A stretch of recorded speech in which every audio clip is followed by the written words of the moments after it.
It is my great pleasure and honor to meet you here in Laughlin, Nevada for the reunion of 24th Division. And I want to thank you for your precious time to share your story with me. I am Jong-woo Han, the president of Korean War Legacy Foundation, and my foundation's main mission is to record the direct witness from the Korean War veteran on their service during the Korean War. So let's start. Please introduce yourself, your name, and spell it for the audience. My name is Benjamin R. Allen. Benjamin Allen. What is your birthday and where were you born? Prescott, Arizona, Mm-hmm. September 6th, 1927. Tell me about your family when you were growing up, including your siblings. There were 6 kids in the family. 6? 6. First there was 3 boys and then 3 girls. And Including you? I was the second boy. Second. Yeah. How about your parents? What?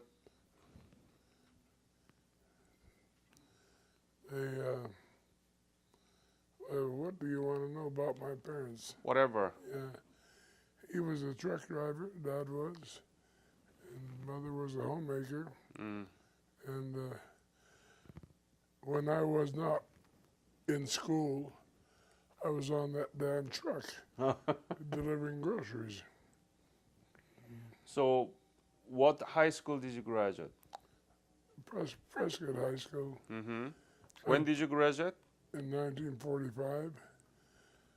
I played football for Prescott in 1944.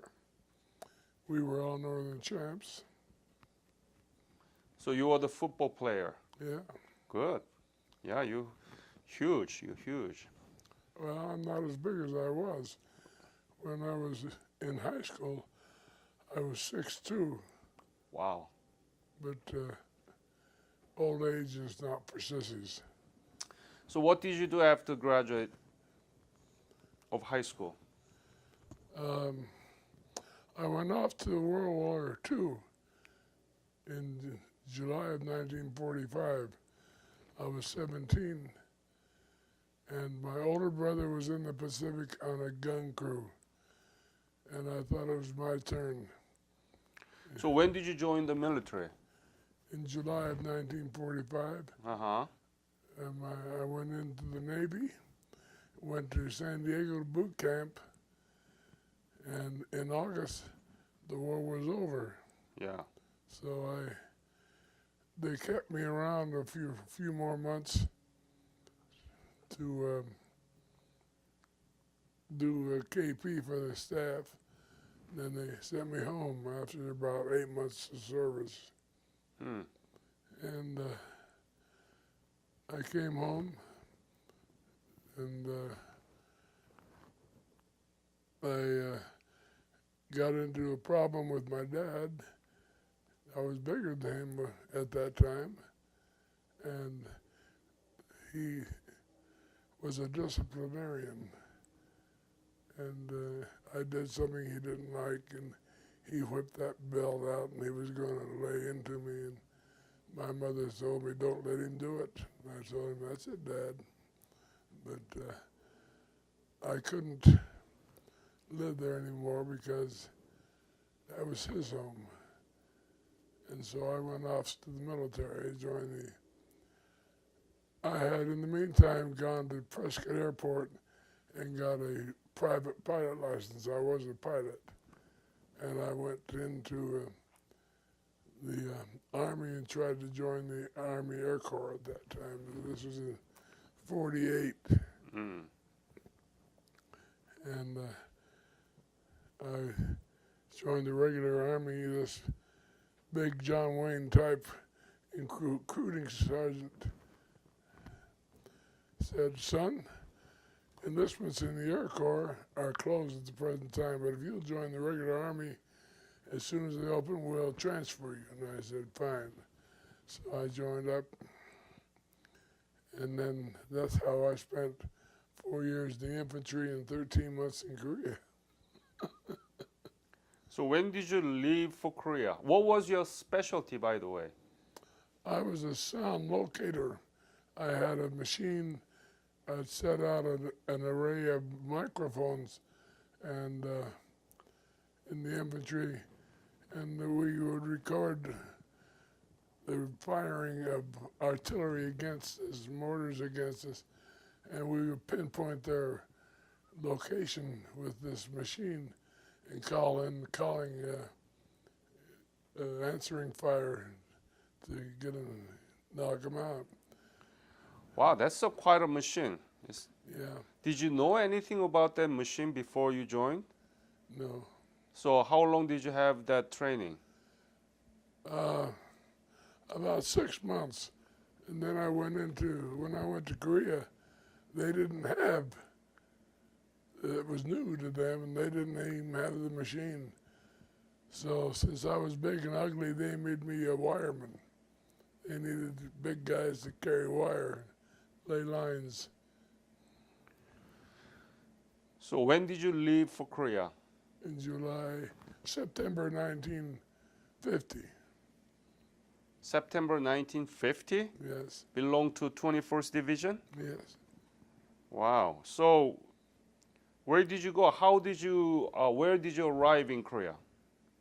The military had contracted Pan American airplane to fly over a bunch of infantrymen, and I was one of them.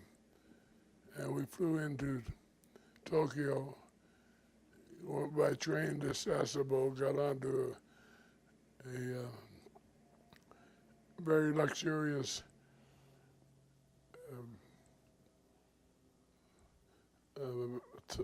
small boat that carried ferry. That's what it was. It was a ferry, but it had very thick tatami mats on it, so we could just lay on the deck. And it ferried us over to Busan? Busan. Yeah. So do you remember when did you arrive? No, just sometime in September. Uh-huh. And we rode a train up to just south of Seoul, where the North Koreans had pushed, and that's when I joined the 24th Division up there. So when you were in Seoul, there were many enemies there, right? Yeah, I saw the South Korean capital in Seoul burn. When we pushed through there and pushed the North Koreans back, they set fire to it. Were you scared? In a situation like that, you're always scared. Yeah. If you're not scared, you're not human. Were there any killings? I mean, were there any dangerous moments to you? Yeah. Tell me about those. Where was it and how? We got into a barrage of mortar shells several times, and the North Korean soldier, if he saw you, he wore a uniform and carried a rifle, and he'd shoot at you. And I've been shot at. Shot at separate? Yeah. Were you wounded? Yes. Where? You mean my body? Yeah. It was artillery fire that got me in the arm and side. And I was evacuated to Seoul, to a MASH unit. Now this happened just as the Chinese came into the operation. Last year, my wife and I were at the reunion here of the 24th, and at the banquet there were three couples at our table. And I found out that all three of us were in the same outfit at the same time. Wow. Then I got hurt and was evacuated to the MASH unit in Seoul. And one of the boys, the next day, the Chinese came in, and one of the boys was taken captive, and he was a PW, prisoner of war, for a year or so. And the other one hid and was worked his way out of the back of the lines in the dark.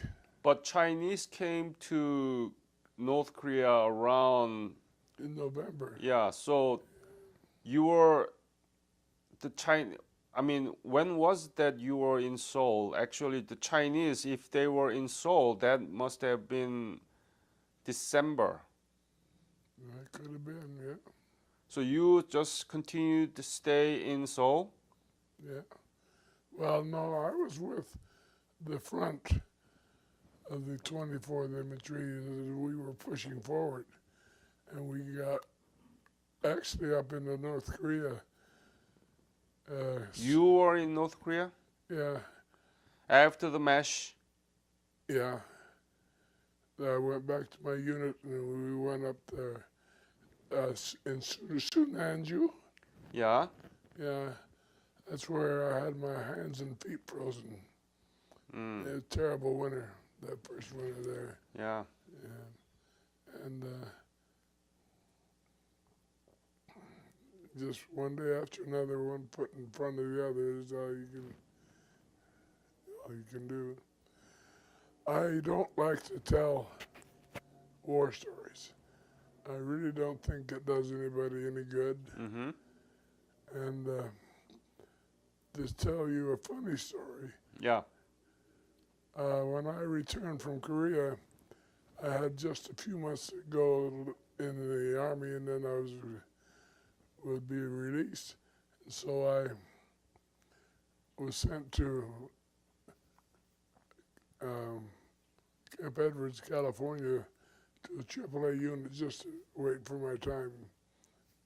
And I was an NCO at the time, staff sergeant, and I went down to the NCO club, and the bar was lined with all veterans from Korea, Korean War veterans, and they were all telling whoppers. They what? Telling whoppers, real good war stories. See? And one after another, they would tell the story till it got to be my turn, and I told what I thought was a whopper, a good one. And I soon learned that the first liar ain't got a chance. So it doesn't pay to brag about that kind of stuff anyway. When did you leave Korea? In October of 1951. What was the most difficult thing during the Korean War? That cold winter. Tell me about it. Well, we didn't have the proper clothing for a cold winter. The Canadians were in our flank over there. It was a UN operation, as you know. And we had Canadians and Turks and a lot of people over there. And the Canadians had nice, great big fur coats. I damn near shot one of them just for his coat. So you had a summer uniform? Well, I had a field jacket, was all I had. And I had regular fatigue pants and combat boots. And I had my feet frozen badly. And the VA has me rated quite high in disabilities because of that year I spent over there. Yeah. So the cold winter was the most difficult thing for you? As far as I was concerned. I still had plenty of opportunities to shoot at somebody, but... Did you know anything about Korea before you left Korea? For Korea, I mean, from the United States, when you left for Korea, did you know anything about Korea?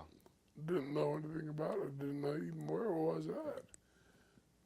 I knew it was in the Orient someplace, and we had to ride an airplane for a long time to get there. What were you thinking that you were in Korea, the country that you never knew before, and you were there fighting and you were wounded. What were you thinking? What in the hell am I doing here anyway? Exactly, right? Yeah. Did you regret? No, I was doing what I was trained to do.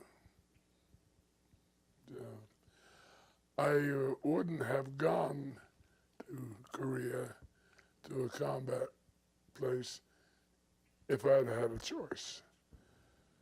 I have 22 years of service in the military. When I got back out of Korea and out of the Army, I joined the Air Force and spent 18 years. So I am a retired Air Force Master Sergeant, but I wouldn't have, I don't begrudge any part of my military career. I had a lot of good times. I met a lot of good people, went a lot of places, and really enjoyed it. But if I'd had a choice, I wouldn't have gone to Korea. But I had no choice. I like to tell people that I've been to the 13 colonies, 50 states, and 55 foreign countries. 55 foreign countries. 55, When you were in the Air Force? yes, that plus we did a lot of traveling after I retired from the military and married this lovely lady. We did a lot of traveling. Why do you think that the Korean War has been told as forgotten? Well, I'll tell you a story about when I came home from Korea to Prescott, Arizona. My folks lived there and I was still in the military. I went to the local VFW and I said, I want to join this outfit. And he said, what foreign war are you a veteran of? And I said, Korea. He said, I'm sorry, but It's your not the war. Congress has labeled the combat unit or the place as a police action, not a war. We can't help you. So they wouldn't sign me up. I turned around, I went to the American Legion and signed up with them, and I've been with them ever since. What did you think when they said that, I'm sorry, it wasn't war, it was a police action? I said, I hope the hell you're never in a police action as bad as that was. It was a war as far as I was concerned. Oh, absolutely. 2 million people killed Yeah. during the police action? It's ridiculous, isn't it? Yeah. Yeah. We took a tour of Boston one time, the wife and I. Boston? Boston. And when we were on the bus, we heard from this driver and tour guide, and he was complaining like mad to a bunch of tourists. And he had lost his job, and he was relegated now to driving tourists around in a bus. And he was a veteran of the Vietnam War, a terrible war, and he thought things should be better for him. And I got sick and tired of listening to this over a period of time. And one time at a stop, I stood him at the side and I said, you know, Vietnam was a terrible war. It lasted 10 years and it killed 40,000 Americans. He says, yeah. And I said, did you know that the Korean War lasted 3 years and they killed 36,000 Americans? He didn't know that. And I didn't hear another word from him all the rest of that journey. It wasn't war, it was a police action, right? Yeah. It was the first UN-sanctioned police action. Have you been back to Korea? No. Do you want to go back? I've had 2 letters from somebody who signed it as the South Korean president. And they're asking me to come back, but I felt so lucky of getting out of there the first time in one piece. and I really haven't had a desire to go back there. I've been back to the Orient. I was into the, and when I was in the Navy, I was back in Japan for a couple of years in the 50s. Mm-hmm. And What is Korea to you? And when you left, did you have any hope that Korea would be like this today? I never even thought about Korea in that way after I left. I was just so happy to be gone.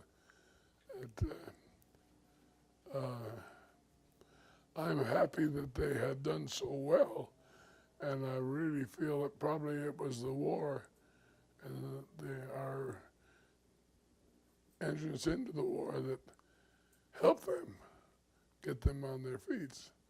And I don't really have a desire to go back. If my wife says that we ought to go back there, maybe I'll change my mind. What is the legacy of Korean War and the Korean War veteran to you? We were the first UN-sanctioned combat unit in the world. And I think that's probably about as much as you can say about it.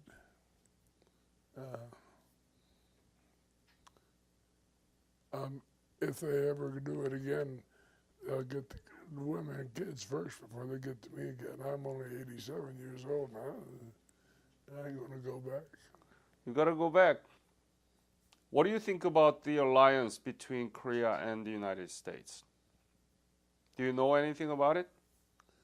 No, not an official alliance. I don't know anything about it. I think that South Korea gained a whole lot with our help, and they did well, according to what I understand. They've blossomed into the new age, and everything is bigger and better and whatnot over there now. When I was there, this might insult you, but I had a problem with some of the South Korean people. Mm-hmm. I realized that they had nothing. They were very poor, but they would come into our camp and pound us on the back and tell us what nice guys we were, and then they'd steal everything they could get their hands on. Yeah. And it got to the point where they come around, I'd point my gun at them and tell them to get out. You don't have to tell anybody that. No. I mean, that happened. Yeah. Because they were really. Well, they were trying to survive too. Yeah. There were times that when we were in a battle and they were out picking up the brass, that's stupidity, yes, That was really difficult time for all the Korean people, and I'm sorry that happening, but they had to survive somehow, Yeah. and that's what happened. Were you able to write letters back to your family? Oh, yes. Did you write? Yes. What did you write?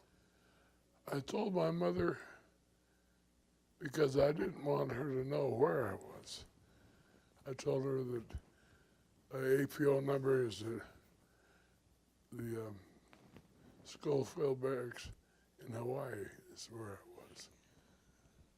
So to your mom, you were in Hawaii? Yeah. Oh. And then when I got home, I could tell her where I had been. Yeah. Very nice of you. Uh-huh. Well, I knew that she'd be very, very concerned and worried about me. Do you still keep the letters that you wrote back to your mom and the letter that you received? No. Where is it? I don't know where they're at. That was 60 years ago. Did you take a lot of pictures? Probably, but I don't have them now. I don't know. We have just a few. Just few. One of them bathing in Yeah, river up there, I know. yeah. I wrote my memoirs, and I had a picture of me bathing in the Han River. Do you regret your service? No, No? not a bit. Are you proud of? I am very proud of what I am and what I've accomplished, and I know that I am, and everything that I have is a result of my military service. So you have a high respect for military. Yes, yes. Do you have any message for the young kids in the United States? I have a lot of kids asking me what should they do. The local high school in Prescott, the ROTC commander is a lieutenant colonel and in the Air Force, and he gets me 2 or 3 times a year to come out there and talk to these kids. And I tell them, you know, you're going to graduate from high school, you're 16, 17, 18 years old, and you're still not going to know what you want to do for the rest of your life. And you want to go to college. And a hitch in the military wouldn't do you any harm at all. And the credits that you build up in the military will get you through college, called the GI Bill. And it'll make a man of you and probably give you a trade.